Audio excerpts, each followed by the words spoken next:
the new Spider-Man is out, and not only is the new Spider-Man a lesbian woman, but the new Spider-Man's also disabled and shoots webs out of her crutches. This is not a joke. Do we have that? Just so I can bring that up? This is not real. Yeah, this is a new Spider-Verse is a disabled lesbian. That's her wheelchair on her back as well. Oh no. Like she strapped her wheelchair to her back with her webs.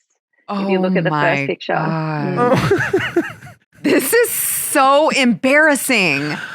I'm disappointed that she's white though. I mean, they just missed it, didn't they?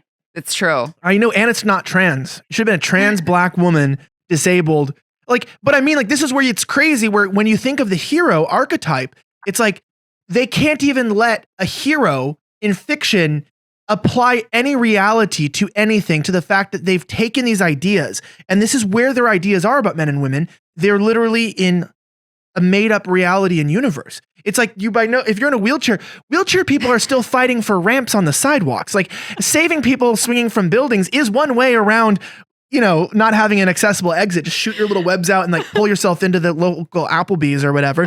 But I'm just saying, like, it's gotten to the point of nonsense where they can't even keep up with their own shenanigans. But the real world consequences, this is what I want to talk about.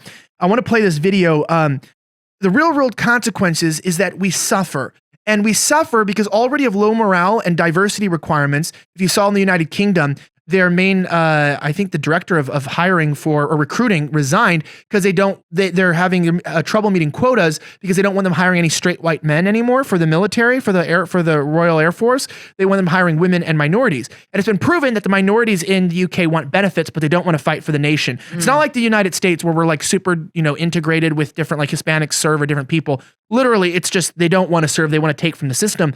But I found out in the United States, the same thing. Our Air Force is down 1,900 pilots. 1,900 pilots because of the diversity quotas, vaccine issues, and also the loss of morale of feminizing the military. It's no longer a masculine thing. And I want to say the real problem is in jobs that we rely on, in real things, just like how green energy affects our day-to-day in gas prices, in things, it actually hurts our wallet.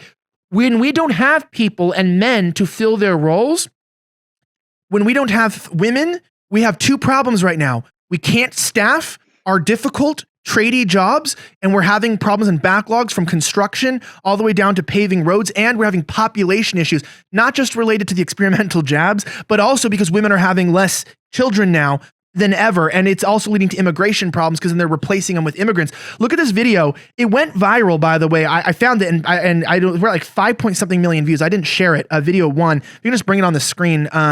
I think this is a video that, I found this video on TikTok. It had like no views.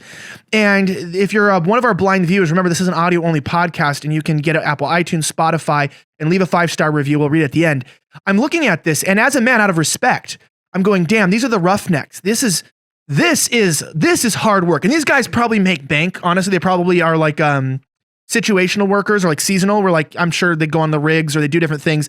And these guys are muddy and they're covered in soot. I'm sure these are some sort of like hydraulic pumps or something. I probably sound retarded to whoever does this, but I'm looking at this and I'm going, it is dangerous. It is taking brute force. I mean, it is clearly hot. The guy's got his shirt off. It's a messy situation, and the probably long-term physical health problems, lungs and body, are places I don't even want to know what this company pays for workman's comp. And I'm looking at this and I'm going, I didn't see one comment of any feminists saying, where's our ability to do this? When I walk down the street, when I see roofers, I don't see the women roofers. I mean, some of them do exist. This is what I mean.